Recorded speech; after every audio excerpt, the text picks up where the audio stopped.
Est-ce que quelqu'un veut bien prier avant de commencer? Personne. Moi, je veux bien. Allez. Seigneur, on veut se remettre à toi pour ce temps de louange et d'écoute de ta parole. Seigneur, que nos cœurs soient engagés dans ce que nous faisons. Tu vois que l'habitude nous surprend souvent. Et nous te demandons, Seigneur, que Seigneur puisse vivre ce culte comme les disciples ont pu vivre ce repas avec leur Maître et Seigneur Jésus-Christ. Et on te demande, Seigneur, que notre cœur soit disposé à te louer, à te dire notre reconnaissance, à te glorifier. Merci, Seigneur, pour ce que tu vas nous accorder par ton esprit. Amen. Amen. Je voudrais juste commencer ce culte par une petite lecture, un verset. Je ne l'ai pas mis là-bas. Le soir de ce jour, qui était le premier de la semaine, les portes du lieu où se trouvaient les disciples étant fermées à cause de la crainte qu'ils avaient des Juifs, Jésus vint, se présenta au milieu d'eux et leur dit « La paix soit avec vous ». J'imagine ce premier jour de la semaine, après la résurrection de Jésus, les femmes ont bien dit aux disciples que Jésus et qu'elles avaient vu Jésus. Les disciples ont fermé les portes par peur des Juifs et Jésus tout d'un coup apparaît au milieu d'eux. J'imagine leur frayeur, ça a dû être terrible. Et puis, d'un seul coup, le silence, et il leur dit « La paix soit avec vous ». Je voudrais qu'on... Oh, Hervé, j'ai pas pris le micro, il est en route. Oui.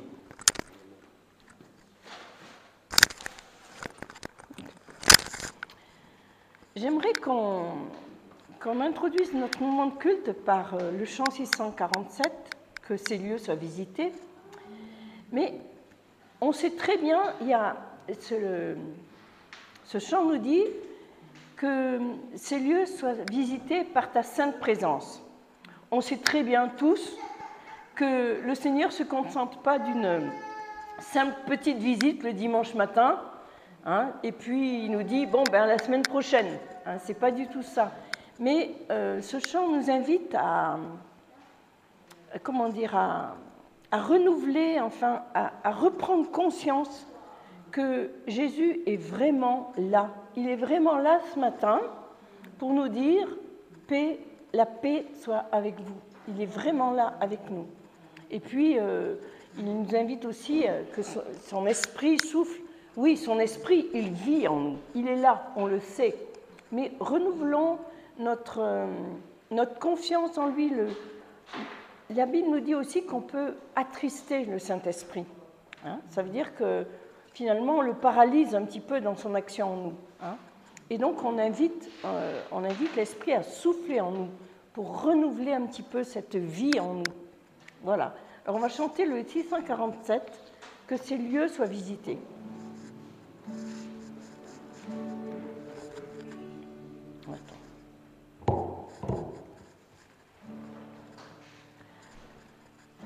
Ces lieux soient visités par ta sainte présence, que ces lieux soient balayés par le vent de ton esprit. Lève-toi.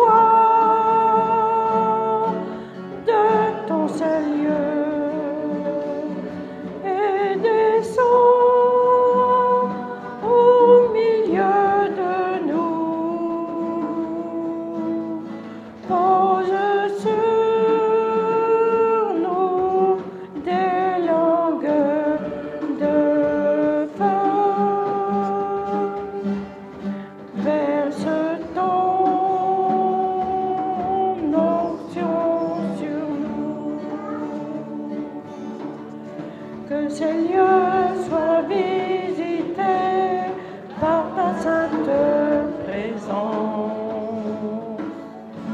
que toute ombre soit chassée par ta lumière éclairée dans ta main. Tiens-nous cachés, garde-nous au creux du rocher, lorsque tu passeras parmi nous, que ta bonté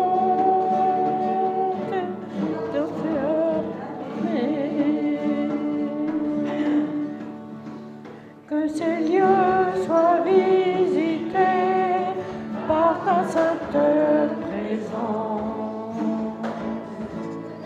que tous lieux soient les témoins de l'action de ton esprit dans ta gloire. Viens maintenant, unis-nous en cet instant, que ta vie jaillisse en abondance. Nous allons voir ta puissance.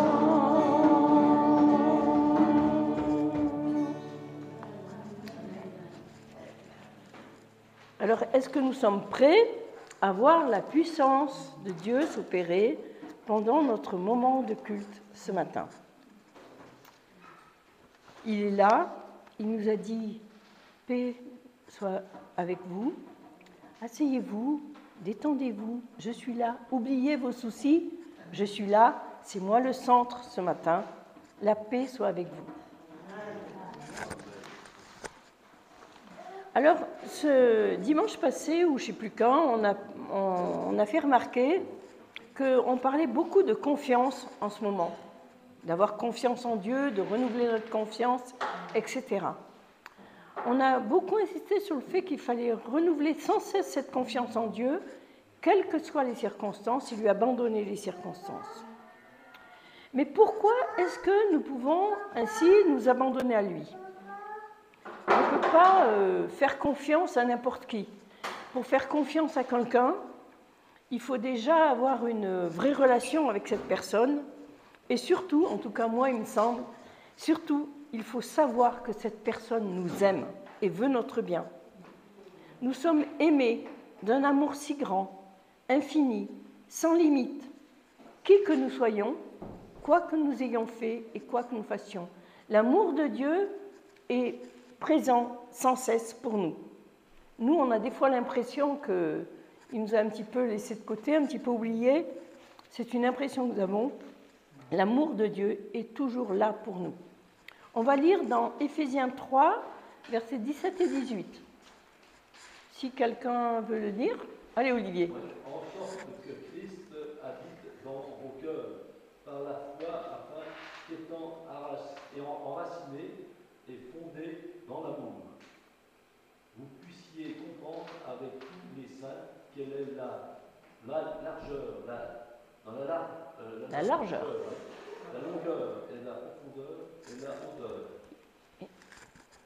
Et encore un verset. Et connaître l'amour de Christ qui surpasse toute connaissance, en sorte que vous soyez remplis jusqu'à toute plénitude de Dieu. Tu peux revenir au début, s'il te plaît ?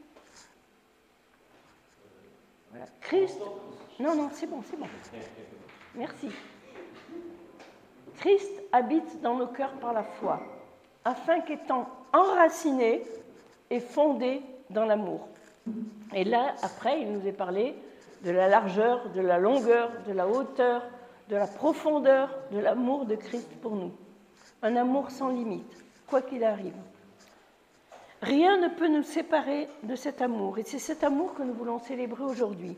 On va encore lire Romains 8, 35 à 38. Qui nous séparera de l'amour de Christ? Sera-ce la tribulation ou l'angoisse, ou la persécution, ou la faim, ou la nudité, ou le péril, ou l'épée? Selon qu'il est écrit, c'est à cause de toi qu'on nous met à mort tout le jour, qu'on nous regarde comme des brebis destinés à la boucherie. Et dans toutes ces choses, nous sommes plus que vainqueurs par celui qui nous a aimés. Car j'ai l'assurance que ni la mort, ni la vie, ni les anges, ni les dominations, ni les choses présentes, ni les choses à venir, ni les puissances, ni la hauteur, ni la profondeur, ni aucune autre créature ne pourra nous séparer de l'amour de Dieu, manifesté en Jésus-Christ, notre Seigneur. Voilà, c'est un verset qui est vraiment, particulièrement les deux derniers. J'ai l'assurance que ni la mort, ni la vie, ni les anges, ni les dominations, ni les choses présentes, ni les choses à venir, ni les puissances, ni la hauteur, ni la profondeur, ni aucune autre créature ne pourra nous séparer de l'amour de Dieu manifesté en Jésus-Christ notre Seigneur. Rien, rien, rien ne peut nous séparer de cet amour. 1 Jean 4, verset 16. Et nous avons connu l'amour que Dieu a pour nous, et nous y avons cru. Dieu est amour, et celui qui demeure dans l'amour demeure en Dieu, et Dieu demeure en lui. Si j'avais pu corriger, j'aurais écrit en capital et en rouge « Dieu est amour ». C'est sa nature même. Dieu est amour. Et on a le privilège de connaître cet amour que Dieu a pour nous. Dieu est amour. Romains 6, 23, je n'ai pas enregistré, nous dit que le salaire du péché, c'est la mort. C'est ce que nous méritions. Hein. On est tous pécheurs de nature. Et pourtant, Dieu nous a aimés. Il nous a aimés au point de donner son Fils pour nous. C'est le chant que nous allons chanter maintenant. Dieu a tant aimé le monde. Dieu m'a tant aimé.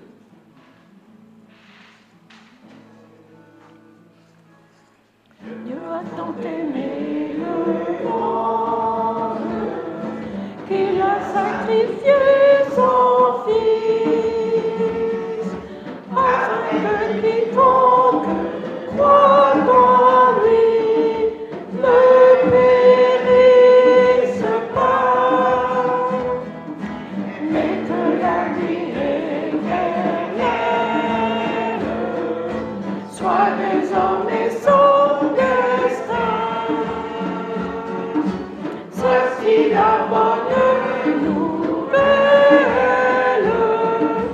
à saisir à pleine main. Dieu a tant aimé le monde qu'il a sacrifié son Fils afin que quiconque croit en lui ne périsse pas,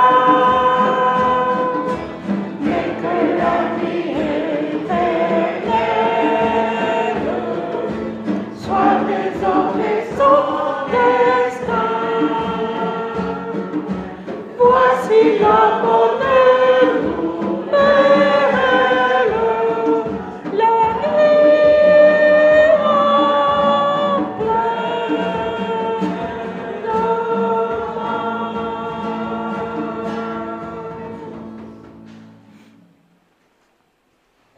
On peut lire Romains 5, verset 8.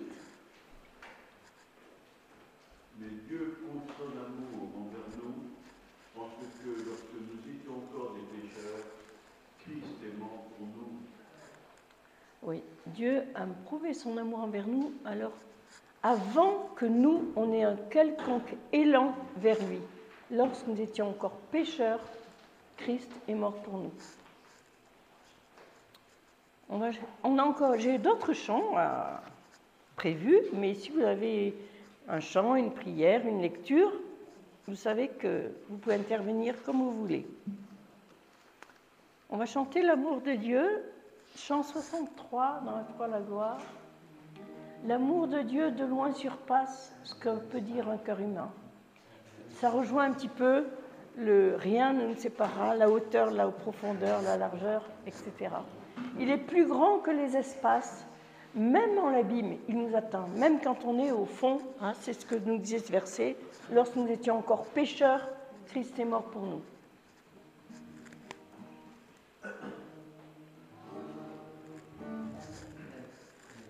L'amour de Dieu de loin surpasse ce qu'on peut dire, un cœur humain. Il est plus grand que les espaces, même en l'abîme, il nous atteint. Pour le péché de notre monde, Dieu nous donna Jésus. Il nous pardonne aux paix profondes, il sauve les perdus. L'amour de Dieu, c'est fort, c'est fort, l'amour sans fin. Tel est le chant que font entendre les anges et les saints. Ce deuxième verset est un verset qui me surprend toujours. Verser de l'encre dans les ondes, donc dans les océans, changer le ciel en parchemin, tendez la plume à tout le monde et que chacun soit écrivain. Si on devait chacun écrire toutes les manifestations de l'amour de Dieu pour nous, la terre entière ne pourrait contenir toutes ces feuilles. Verser de l'encre dans les ondes, changer le ciel en parchemin, tendez la plume à tout le monde et que chacun soit écrivain. Au retour, l'amour du Père ferait tarir les eaux et remplirait la terre entière sur ses divins rouleaux. L'amour de Dieu, si fort, si tendre, est un amour sans fin. Tel est le chant que font entendre les anges et les saints, et que le monde un jour chancelle avec ses trônes et ses rois, quand trembleront tous les rebelles, soudain saisis d'un grand effroi.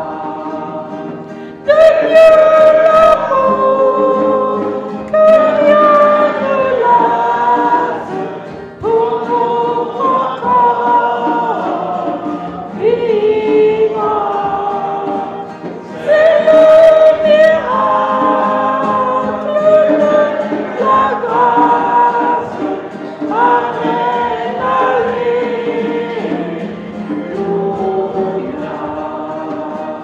L'amour de Dieu, si fort, si tendre,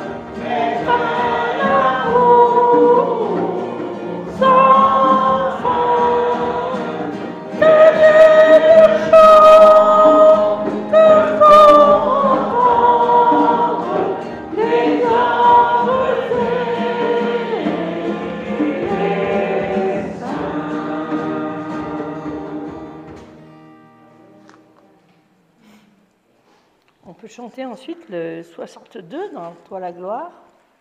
L'amour du Sauveur comme un vaste océan inonde mon cœur de son flot puissant. On s'imagine au bord de l'océan rouler dans les vagues, et là c'est l'amour du Sauveur qui nous roule, qui nous entoure, qui nous berce.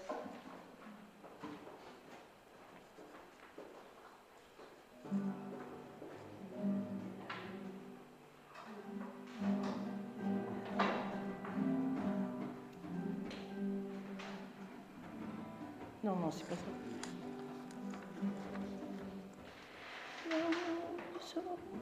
L'amour du Sauveur tellement. Ah, mais je me trompe d'accord. N'importe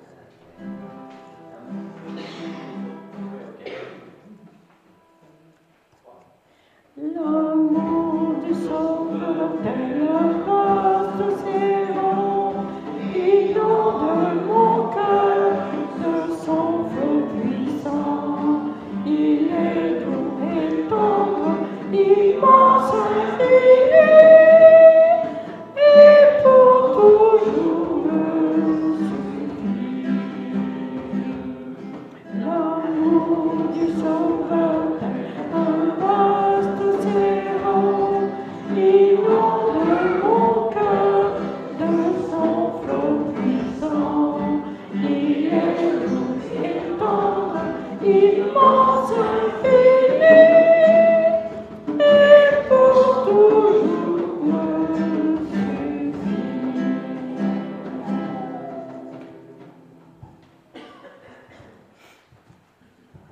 Quelqu'un a un chant, quelque chose à proposer? Il y a un verset, là, le dernier verset dans l'évangile de Jean. Tout à l'heure, on a parlé de tous les écrits, de tout ce qu'on pourrait écrire. Et là, il est dit que Jésus a accompli encore bien d'autres actions. Si on voulait les raconter une à une en détail, je suppose que le monde entier ne suffirait pas pour contenir tous les livres qu'il faudrait écrire. Dans les évangiles, on a Déjà on a beaucoup fait de choses, des miracles, mais il y a encore beaucoup d'autres miracles. écrits. Et là, il s'arrêtait à la mort, enfin à la vie de Jésus. Ouais. Et après, il y a eu tout ce que les enfants de Dieu ont connu.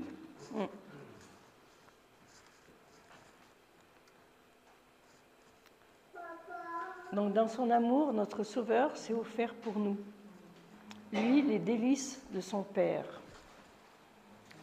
On peut chanter le 127 dans Toi la gloire.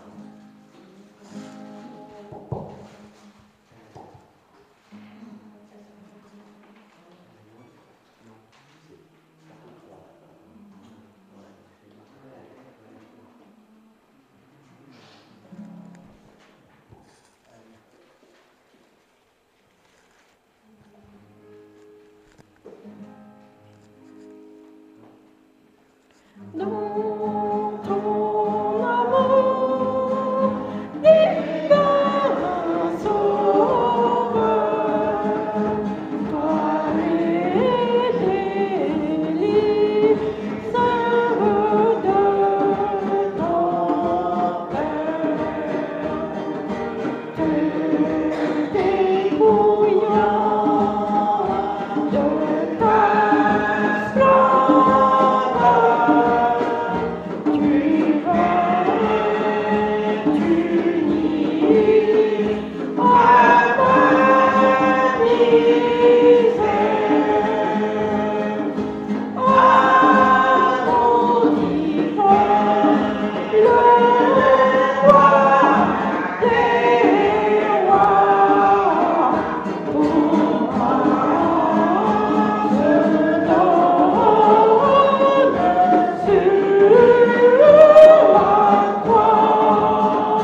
On va penser à me remplacer au chant bientôt.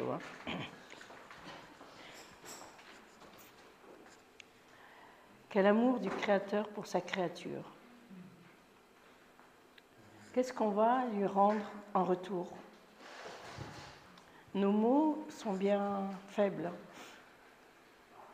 On prétend, enfin non, on aime le Seigneur, mais nos actes souvent sont en contradiction avec ce qu'on professe.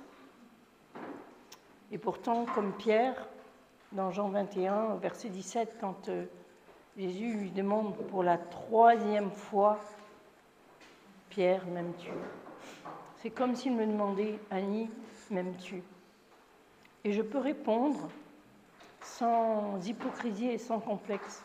« Oui, Seigneur, tu connais toutes choses, tu sais que je t'aime. » Malgré ce que je suis, malgré ce que je montre, Seigneur, tu connais toutes choses, tu sais que je t'aime.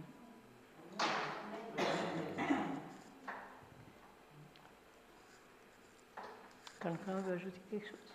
On peut chanter comme tu viens de dire, tel que je suis sans rien avoir. Pardon? On peut chanter tel que je suis sans rien avoir. Tel que je suis. Suite à ce que tu viens de dire. Oui, on pourrait dire, oui. Tel que je suis, je t'aime. C'est le 84. Dans Toi la gloire ou dans J'aime? Non,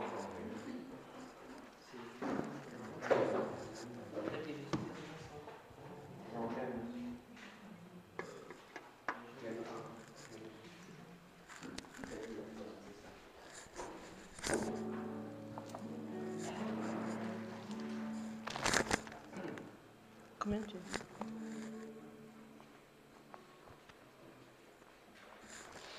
Tu arrives? Non, au-dessus. Voilà, oui. Qu'est-ce que tu me fais?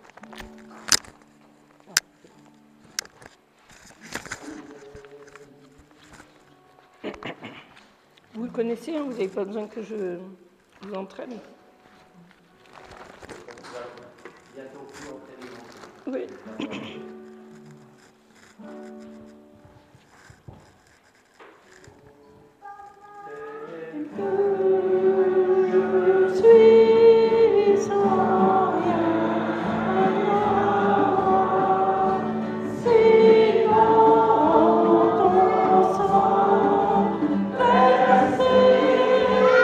Oh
Que rendre un retour à notre Seigneur? On a un chant qui dit « Nos mots sont bien trop petits pour dire tout l'amour que nous avons pour toi ». Je ne pense pas qu'on va le chanter, ça va faire beau. Tu veux le chanter? Oui? Ah. D'accord, ben on va le chanter. C'est le 570. Le quoi? Le 570.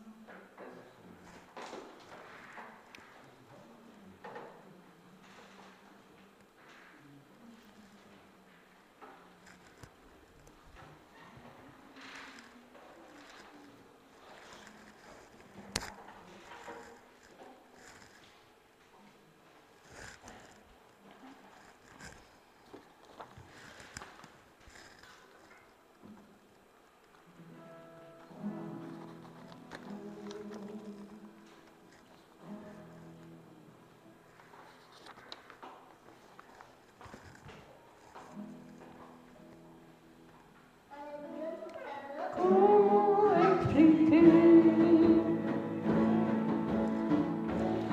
et comment décrire un amour si grand, si puissant que rien ne peut le contenir.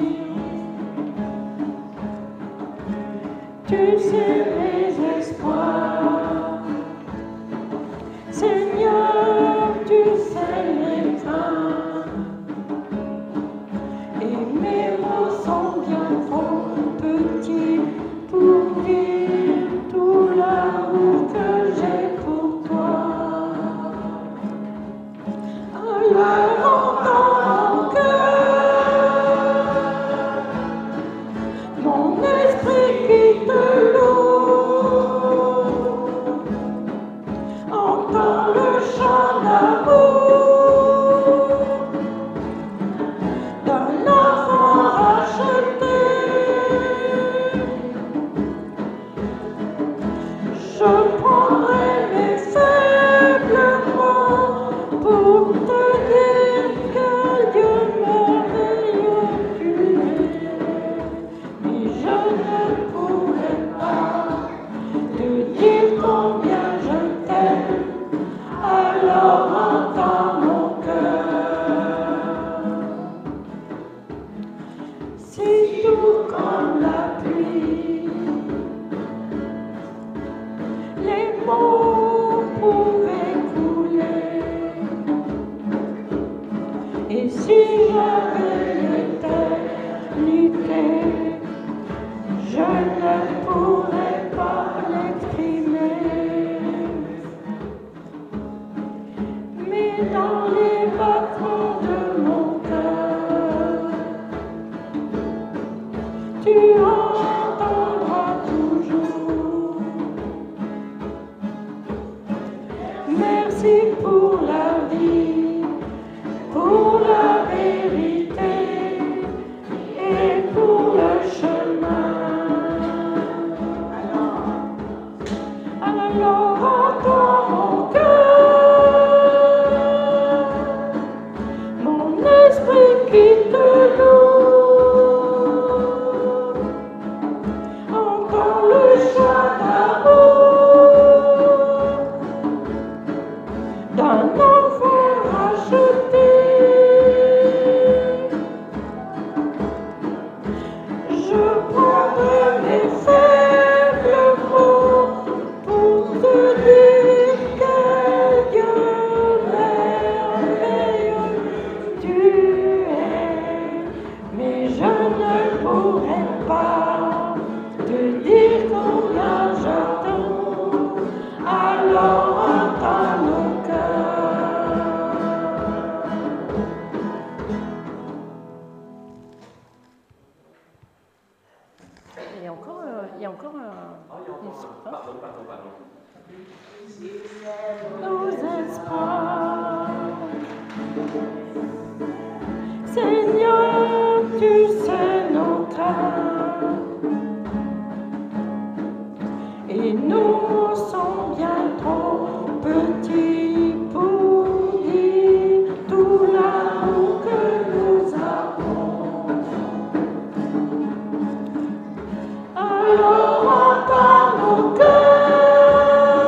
geste qui témoigne de notre amour pour lui, c'est le geste de la scène. Il nous faut nous garder d'être légers dans ce moment-là. C'est le Seigneur lui-même qui nous a dit de faire ce geste en souvenir de lui. On pourrait lire 1 Corinthiens 23 à 28. Car j'ai reçu du Seigneur ce que je vous ai enseigné, donc c'est pas moi, c'est l'apôtre Paul. C'est que le Seigneur Jésus, dans la nuit où il fut livré, prit du pain. Et après avoir rendu grâce, il le rompit et dit : ceci est mon corps, qui est rompu pour vous. Faites ceci en mémoire de moi. De même, après avoir soupé, il prit la coupe et dit : cette coupe est la nouvelle alliance en mon sang. Faites ceci en mémoire de moi toutes les fois que vous en boirez.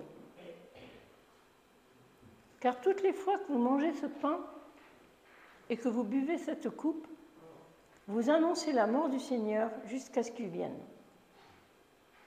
C'est pourquoi celui qui mangera le pain ou boira la coupe du Seigneur indignement sera coupable envers le corps et le sang du Seigneur.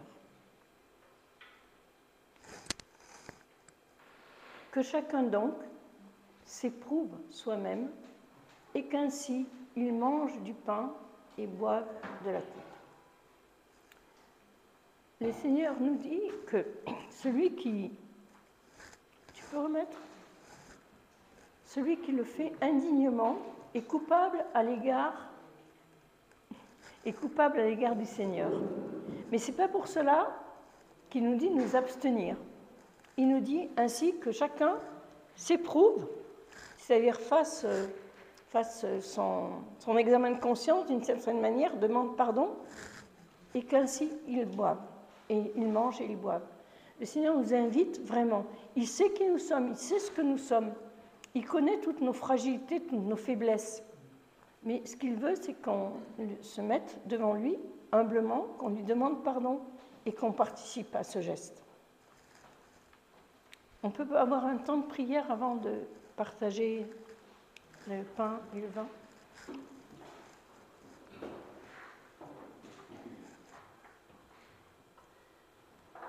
Seigneur, tu nous invites à prendre ce pain et ce vin en souvenir de toi, mais tu nous demandes de nous éprouver nous-mêmes, c'est-à-dire de faire le point un peu sur ce que nous sommes. Seigneur, nous voulons vraiment prendre ce temps, chacun pour soi et ensemble, de te demander pardon. Pardon pour tant de choses que nous faisons et qui te déshonorent, tant de choses que nous pensons et qui te déshonorent. Oui, Seigneur, nous sommes individuellement les seuls à connaître vraiment ce qui est en nous, mais toi, tu connais aussi toutes choses. Et comme on disait tout à l'heure, tu sais que nous t'aimons. Pardonne-nous, Seigneur. Pardonne-nous toutes les fois que nous trébuchons. Amen. L'Épître aux Romains dit : tous ont péché et sont privés de la gloire de Dieu. C'est vrai, Seigneur, que nous sommes tous des pécheurs.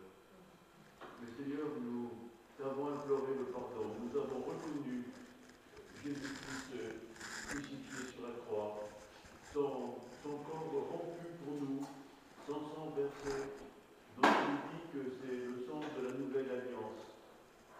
Et Seigneur, ce sang de la nouvelle alliance nous purifie de tout péché. Et nous, le coupable, tu nous rends juste. Tu nous pardonnes totalement.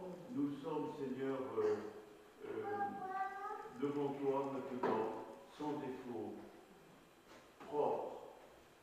Et nous voulons, Seigneur, te dire merci pour ton œuvre sur la croix. Et en même temps que nous prenons ce pain et ce vin, nous nous rappelons, Seigneur, toutes ces choses qui t'ont coûté la vie, mais nous savons que tu n'es pas resté dans le tombeau, tu es ressuscité. Et Seigneur, nous voulons aussi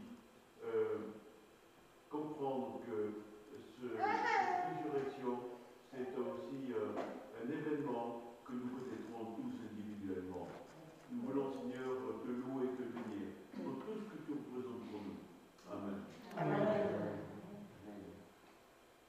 Seigneur, dans ta parole, tu nous dis que tu es le pain de vie. Et nous ne pouvons pas vivre si nous ne mangeons pas symboliquement ce pain. Seigneur,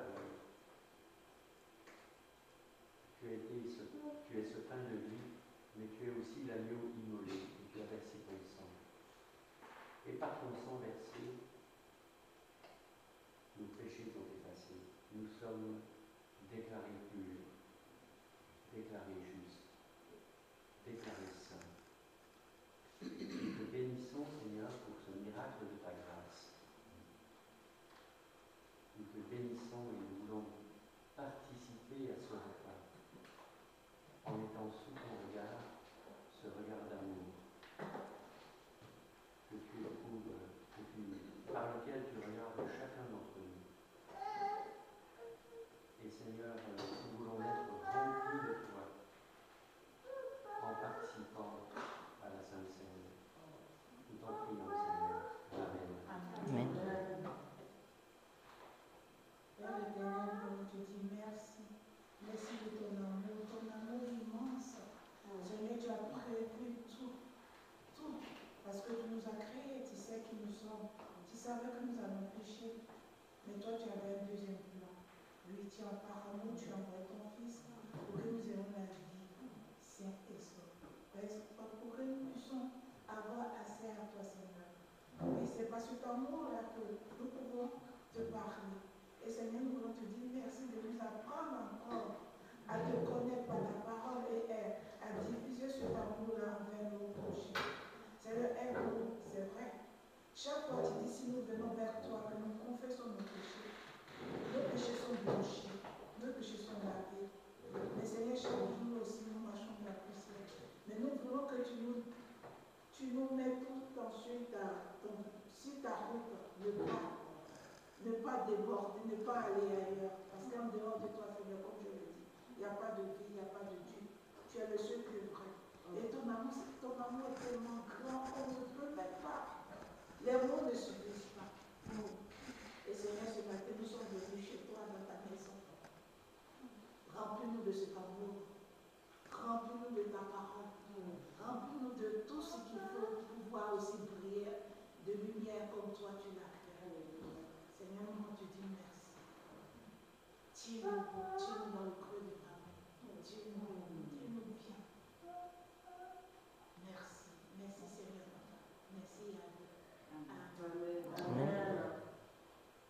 Oui Seigneur, nous cédons d'être dans le creux de ta main. Nous avons conscience de cet amour infini dont tu nous aimes. Et j'ai aussi conscience que rien qu'en moi ne mérite cet amour. Et vraiment, tu as une générosité incroyable, Seigneur.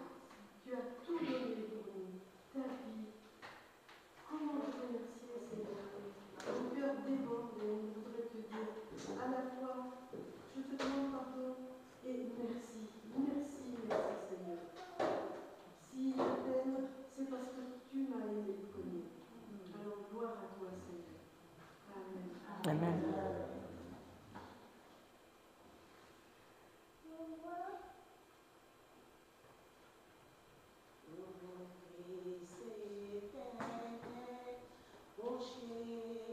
Je viens à toi me cacher de ton cœur percé, coulé, dont le sang il est gêné, et par ce flot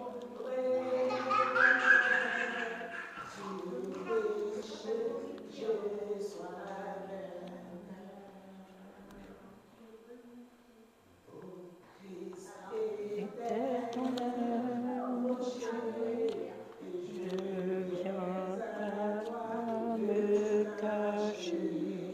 De ton cœur,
Amen.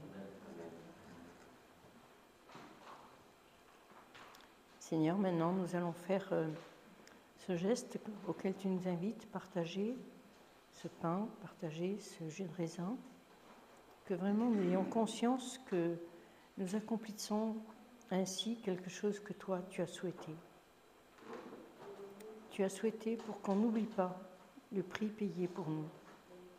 Merci Seigneur, encore une fois, merci. Merci de ce prix payé. Merci à toi, Dieu le Père.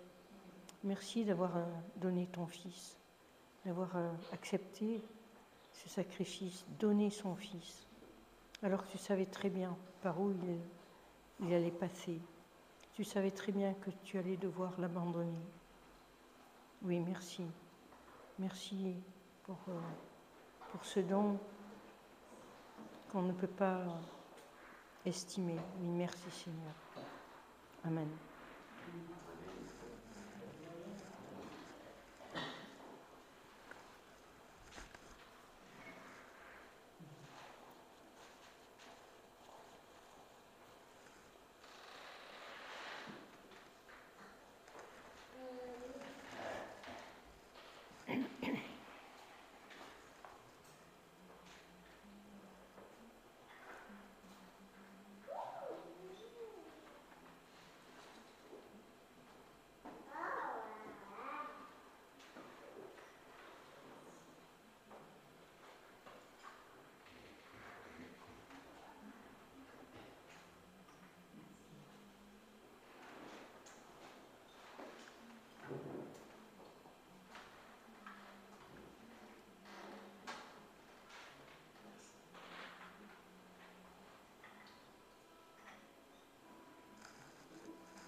Tu peux prendre le pain ?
On peut prendre ensemble le jus de raisin ?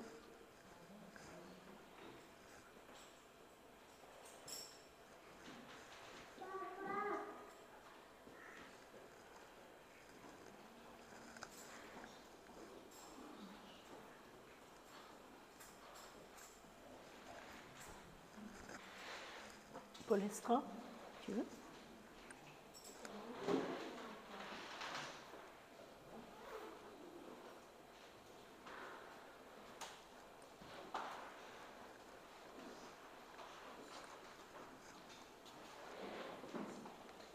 Je ne sais pas s'il y a des annonces particulières.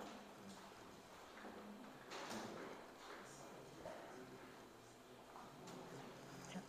Et Pascal ?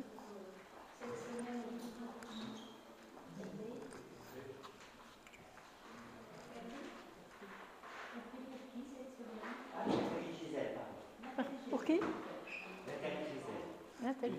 Il est connu pour les femmes qui n'est connu chez nous. J'ai rencontré vendredi, par hasard. Toi aussi?